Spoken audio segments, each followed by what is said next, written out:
آیت نمبر 83 قال اس نے کہا، کس نے؟ یعقوب علیہ السلام نے کیا کہا؟ بلکہ سولت مزین کر دیا ہے، لکم تمہارے لیے، دو الفاظ ہیں، لام الگ کم الگ، لام کے لیے کم تمہارے لیے، انفسکم تمہارے نفسوں نے، تمہاری جانوں نے، امرن ایک معاملہ، فصبر جمیل تو اچھا صبر ہے، اچھا صبر ہے، عمدہ صبر ہے، عسى اللہ امید ہے کہ اللہ تعالیٰ، عسا امید ہے، اللہ تعالیٰ، ان یہ کہ یاتیا آئے، نی میرے پاس، بہم، لو جی یاتیا کا معنی کیا تھا؟ آئے، اب آگے کیا آگی؟ با، اب معنی کیا ہو گیا؟ لائے، با کی وجہ سے یاتیا کا معنی کیا ہو گیا؟ لائے، با نہ ہوتی کیا معنی ہوتا؟ آئے، تو امید ہے کہ اللہ تعالیٰ ان یاتیا لے کر آئے، نی میرے پاس، بہم ان کو، جمیعاً سب کے سب کو، انہو بے شک وہ، ہو کا معنی کیا؟ وہ، آگے ہوا ایک اور آگیا اس کا معنی بھی وہ، تو اب ڈبل جب ہوا آ گیا تو معنی کیا ہوگا؟ بے شک وہی، العلیم کمال علم والا ہے، الحکیم کمال حکمت والا ہے۔ اس آیت کی تفسیر کیا ہے؟ کئی دفعہ گزارش کی جا چکی ہے کہ قرآن کریم قصہ کہانی کی کتاب نہیں ہے، یہ کوئی یعنی کہ افسانے کی کتاب نہیں ہے، کہانی بیان نہیں کرتا، بلکہ کسی بھی واقعے کا وہ حصہ بیان کرتا ہے جس میں ہمارے لیے سبق ہو، جس میں ہمارے لیے فوائد ہوں۔ اب دیکھیں، بھائی نے کہا تھا کہ یہ کرو یہ کرو، اگر کوئی کہانی لکھنے والا ہوتا تو وہ کہتا کہ پھر وہ آئے اور راستے میں یہ ہوتا رہا، راستے میں یوں کرتے رہے، پھر والد صاحب کے پاس آئے، یہ باتیں دہرائیں، لیکن قرآن کریم نے ان تمام باتوں کو حذف کر دیا، ان کا تذکرہ بالکل نہیں کیا۔ قرآن کریم نے کیا بیان کیا؟ قال، اس نے کہا، اس کا مطلب یہ ہے کہ وہ واپس آئے، وہ باتیں جو بھائی نے کہی تھی ابا جی کے سامنے رکھی، اب ابا جی نے آگے سے کیا کہا وہ اللہ نے یہ ذکر کر دیا۔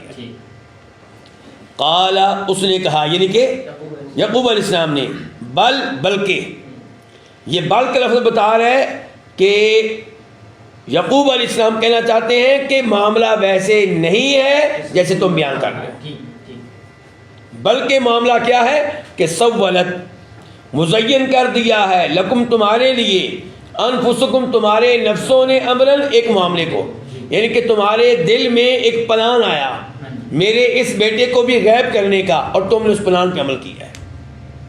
کیا واقعی ان بھائیوں نے کوئی پلان بنایا تھا؟ نہیں بنایا تھا۔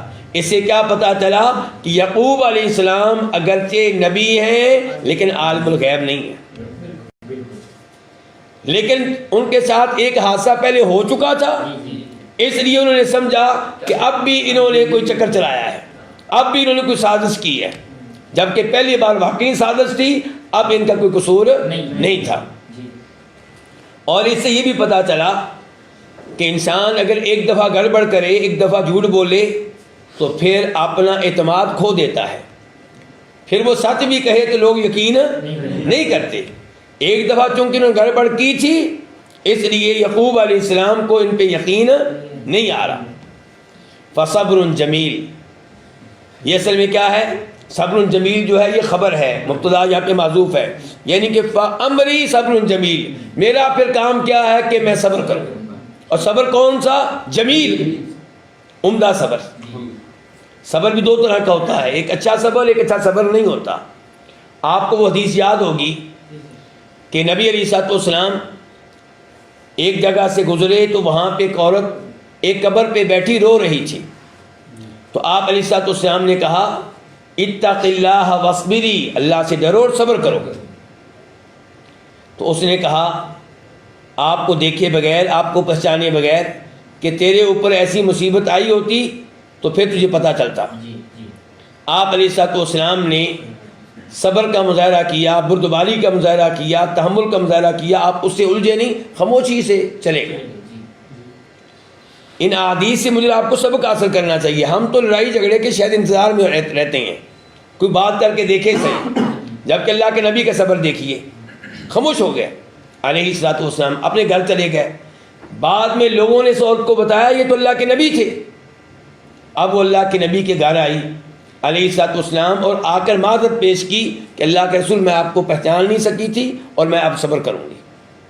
تو آپ علیہ الصلوۃ والسلام نے کہا تھا انما الصبر عند الصدمۃ الاولی, کامل صبر وہ ہوتا ہے جو اس موقع پہ کیا جائے جب پہلی بار مصیبت کی خبر ملے. یہ ہے صبر جمیل. ہم صبر کرتے ہیں 3 دن کے بعد, مہینے کے بعد. تو صبر جمیل یہ ہے کہ جب خبر آئے اسی موقع پہ آپ صبر کریں. آپ انا للہ و انا الیہ راجعون کہیں, لیکن واویلا نہ کریں, شور شرابہ نہ کریں, اللہ کی ذات پہ اعتراض نہ کریں, رخسار نہ پیٹیں, ماتم نہ کریں, سر پہ مٹی نہ ڈالیں. یہ سب چیزیں صبر کے منافی ہیں. تو یعقوب علیہ السلام نے کیا کہا کہ میں کیا کروں گا, صبر کروں گا. یہ بہت بڑی بات ہے.